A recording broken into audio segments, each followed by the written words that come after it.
I just wanted to give you a little information about the College for Congregational Development, where Jim and Faye and I went for the last week of June. And this is the brainchild of Bishop Melissa Skelton, who is currently the bishop of the Diocese of Olympia, Washington. And she's been all over the place, and she was a bishop in Canada as well. Excuse me, it helped, I just tried to kill me, so my voice.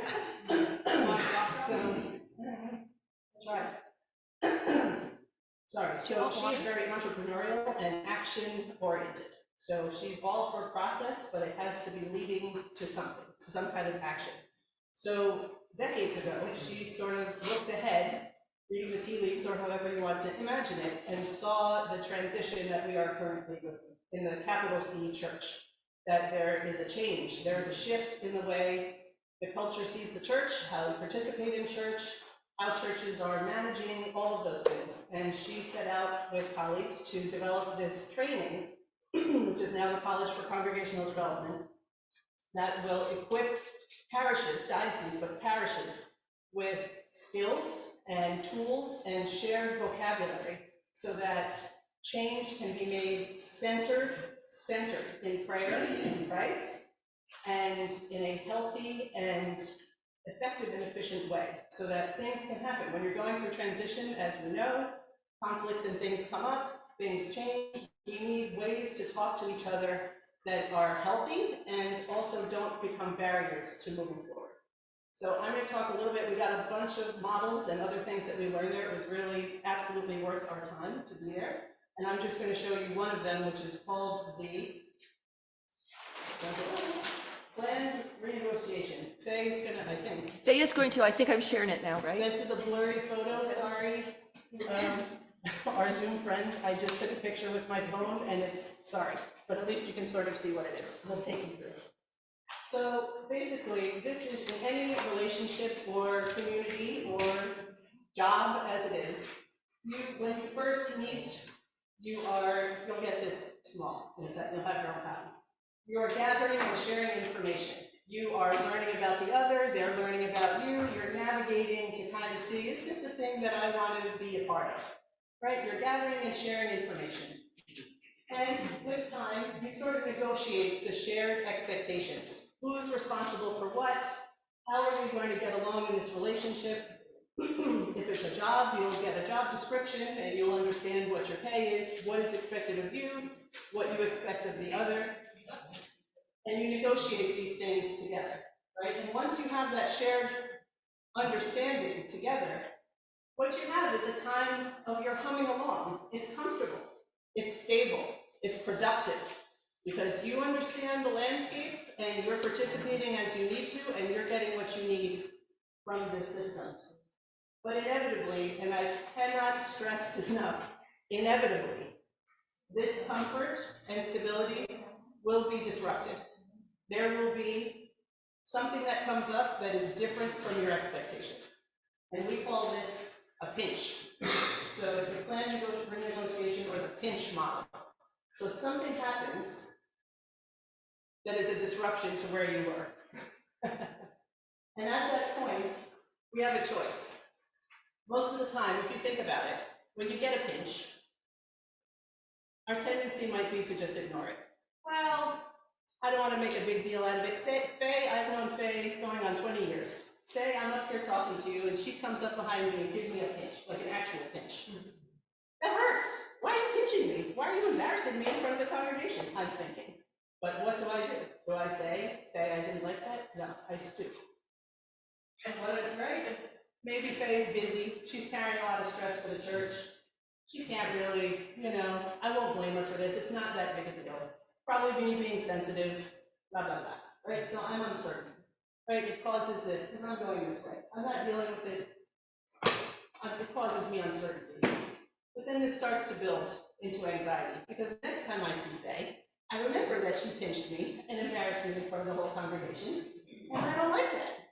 So I might talk to Sybil or to Jim, who would say, what you need to do is talk to Faye. Well, I don't want to talk to Faye about it because it's just going to make a thing and it's not really a thing, but she shouldn't have done that to you and I don't like it. And then I have a choice. Again, I could talk to Faye right? We could talk to Faye. I could just say, we're gonna push to return to the way things were before this happened. I'm gonna pretend it didn't happen, it didn't happen, I'm just gonna be, we're gonna be right where we were, where we understood how to behave, and nobody pinched anybody, and it's gonna be fine. You can't, that doesn't work. It's a lot of stress, that doesn't work, because the dynamic has changed.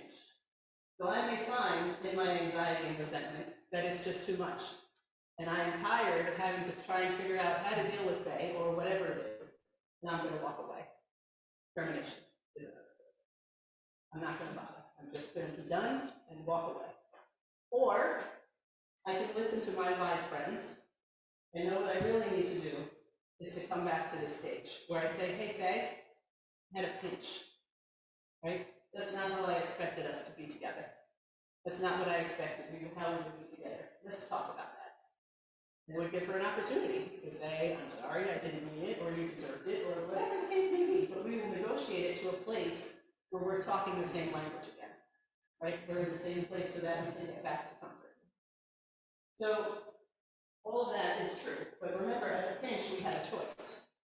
I could have ignored it and gone through all this mess, or I simply could have said, at the end of the service, with a planned renegotiation today, we can do better than this. This is what happened, this is my experience, can we talk about it? And you avoid all of this nonsense. So for us, thinking about the church, we won't get into too much detail, but we have been coming along, right? And we have been comfortable, and we've had a big transition and a big pinch. We've had a disruption in our expectations of how the church is and who we are and what we're going to be and all of those things. And we have a choice, right? So we're uncertain, and we're anxious, and we're resentful, and we just want it to go back to what church is supposed to be and has always been. It's the one stable thing in our lives. Why can't we just be there? Because we're not there. And as Bishop Skelton learned and is now trying to teach people, this is the entire church, Big C church. So I think I want to stress also for us at Good Shepherd, because of the transition we've been through, as Rev G was just saying, because of the transition, it's very easy to think that this is just an us problem, that this is only happening to us, and that we have to stress that this is the entire landscape of all the church. And so we can't do this. We cannot force it back to something that no longer exists.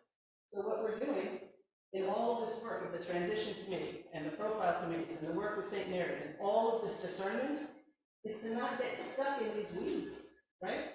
We want to plan it so that we can be speaking the same language and moving through this transition in as healthy a way as possible, understanding that pinches will come, but we don't have to get pulled into this bad cycle, right? So an example then, and I'll toss it to Faye, is the Fall Festival. When we met the day we left for the college for congregational development, we had our last parish meeting. And the group was absolutely agreed. The room knew what we need is to do fundraisers. We need to bring in money. We need to bring people on the campus. I don't think anybody disagreed with that, right? And we have expectations about how that's going to happen. But the problem is, we're not the same as we were. We don't have the same capacity. We have different faces, fewer people, different things to consider. So the pinch is, why isn't somebody just running the thing? We said we want a fundraiser, make it happen. Because we can't. So we want to plan this situation so we understand who wants to be involved, right? Our gathering information and sharing it as Faye will, who thinks this is a good idea or a bad idea? Do we have enough capacity to put on a fabulous Good Shepherd Fall Festival, which could be awesome, right? Without getting into all of this, right? We could have just done it, and the usual suspects pick it up and just present and storm and stir and not have it. But if we do it together, as Faye will talk to you about it, imagine, right? Then we can really do it. That's where the joy and the productivity and the feeling of stability and happiness, that's where that comes when we're working together. So as we move forward, we're looking to the here, right? Let's trust each other. Let's think the best of each other. Pinches will come. I will pinch you. I just threw one to Amanda 1 second after when it's finished speaking, I said, want to do the praise of the people? She was like, how many times do I have to tell you to tell me in advance? I'm happy to read. But I did it to her again, and I'm sorry. I'm working on it. But it can be as simple as that, or something bigger. So let's stay here. Right? We love each other. The people that are here are all men. So let's be all men.